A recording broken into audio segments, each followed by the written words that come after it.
Hey everybody, Regan Hagstead, Mortgage Success Blueprint, and today I wanted to talk about something that gets me fired up, right? And the reason I say this is the topic is being accountable to yourself. And beautiful thing apart about this is you're the only one that can judge it. Nobody else can judge it. People will try to, bosses will try to, but at the end of the day, personal accountability is the most powerful thing to getting your ideas and your goals and your accomplishments achieved, okay? And so I want to really start by saying I went through this and I've always kind of felt like I did a good job at this, but I said, how do I break this down? Like, how do you come up with a system to know that you're holding yourself accountable? And what I found when I really thought about this, and I didn't have anything in particular in mind, no existing goal I was working on, I realized that a lot of times I'm too hard on myself. And I'm sure that there are people out there that are going to look at it and say, gosh, you know what? You're right. Like, I'm probably my own worst critic. And that's fine. And so what I did was I kind of created this system to really determine personal accountability and make it in a way that you're not too hard on yourself, but at the same time, you're still holding yourself accountable. That's a fine line. But if you can achieve it, the way you can implement and the amount of things you can accomplish and how you feel about that, it's going to be 10 times better. Okay? And so it all starts out with your why. I've heard this for years. What is your why? You know, and like all this like philosophical way, and people kind of get, I don't know, like real artsy about it and stuff. But like, no, when you really think about it, like, why am I doing something? Why is this one of my goals? And you know, probably the most common one I hear in our business is, I want to do more loans. That's my goal. Why? You know, and the first thing is, I just want to do more. I want to make more money. Well, why do you want to make more money? You know, I've heard this thing a long time ago from a psychologist, and he says, if you ask somebody the same question 4 straight times, the 5th answer will be their real answer. So you can do this on yourself. I want to do more loans. Why? I want to make more money. Why do you want to make more money? Well, if I have more money, I'll feel financially stable. Why do you want to be financially stable? Well, because, you know, then my family and I will never have to worry about. Why is it important that your family and you don't have to worry about things? Well, I want my kids to, and as you start doing this, next thing you know, you're 5 whys in, you're gonna be able to look in the mirror, and this works with other people as well, to really get down to the heart of why you're doing this. And so whatever that end goal is, let's say it is because I want my kids, you know, that 5th why would be like, I want my kids to have it better than I had it. It's a really common one when I do this with different originators or branch managers, right? So if that's your why, now as you're working towards whatever this project or this goal is, every time you hit that hard spot, bring that back into your head. I'll tell you right now, it's really easy to push through those tough times when you're thinking about that, right? If that was your thing, which is your kids to have it better than you did, and you're like, man, I'm done. I'm not going to do this today. I'll do it tomorrow. And you think about that. You're like, you know what? I'm going to knock it out today. So that's the first thing. The second thing is your when. Not a lot of people bring this up. But hey, without a goal, without a timeline or a definitive end date, isn't even a goal. It's just like a wish. You're just kind of like, well, I wish this would happen. I'm going to work on it. But if you don't have an end date, and even if you have a multiple end dates, because you're breaking down your problem into smaller tasks, which we've talked about, if you don't have an end date, it's not really even a goal.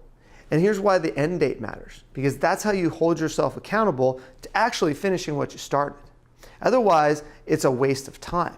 Have you ever started on something, spent 2, 3, 4, 6 hours, and then didn't finish it?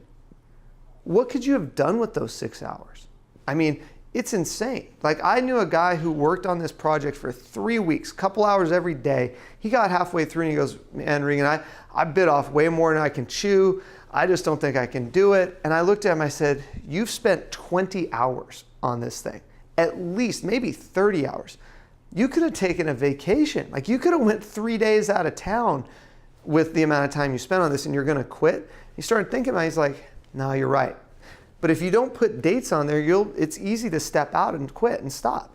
Plus, when you put dates on something, you'll mentally already know, okay, I can't expect this thing to be done next week.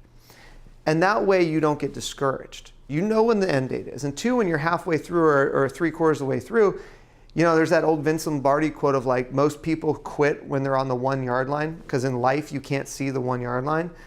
It's the same thing. When you know what the light at the end of the tunnel is and how much longer you have till it's over, it makes it easy to push through. The third thing is laser focus. when you're taking on a task like this, and I'm assuming you don't do this with like, hey, I'm going to make my 10 phone calls to realtors today. You don't break it out like this. We're talking big picture, things of substance, holding yourself accountable. It's focus. Having this laser focus on, I know what my why is, like my deep down why. I know when my win is. And having this focus in on, I'm going to knock this out of the park, okay? Every day there's distractions, there's phone calls, there's emails, there's a new client, there's this, there's that.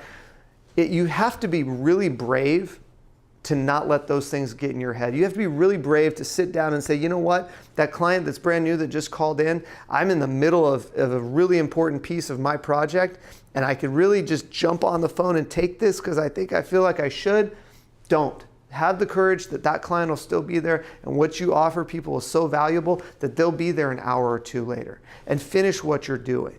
Because the more time you get distracted and the more time you get pulled off task, the longer it's going to take you. And as well, you're not going to be that good at that. I heard this thing a while back that was saying, every time you stop, it takes you 14 minutes to get back up to the same speed you were going previously on whatever task it was. So if you're stopping, starting, it takes forever to get into that high level and that, like just total, cranking it out mode. So once you get into that mode, don't let something else pull you out, okay? And the final piece in any of this for it to work and to also hold yourself accountable is passion. I've seen this quite a few different places. I've seen it on like bumper stickers and, on like people's walls, but it's like, do it with passion or don't do it at all. But that couldn't apply more to self-accountability. If you have your why, the deep down one, you have your deadline, you're saying, I'm laser focused and I'm committed to it, and you're really doing that. If you're just blah and bland, this isn't the right project for you, right? When you do all of those and you get going and you find yourself not passionate, don't do it. Do something that you're going to be passionate about. Don't do something you dislike, because guess what? This probably really isn't your goal. This is somebody else had commented or said you should be doing this, and you've made somebody else's vision or goal yours, okay? So what you got to do is, that's kind of your last litmus test, is how passionate. Am I fired up? Like, do I like doing this stuff? Because if you do, now you have a blueprint. So I really think that this is a vital aspect to taking any of these other things we've talked about, whether it's marketing, whether it's systems, or any of the other stuff that you'll pick up throughout the industry or from your managers or coaches or mentors.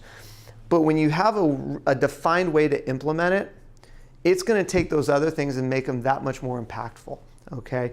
So remember, be passionate about it. Have a laser focus. Set yourself deadlines and know your deep, deep down why. You don't have to share this with anybody. This is something for you. I don't care if you write it down. I don't care if you put it in your head, put it in your diary or your journal, whatever. But when you do it this way, you're going to knock it out of the park. Trust me. I hope you guys enjoyed that. Comment down below. Hope to see you guys again soon. Really appreciate you spending the time with me today.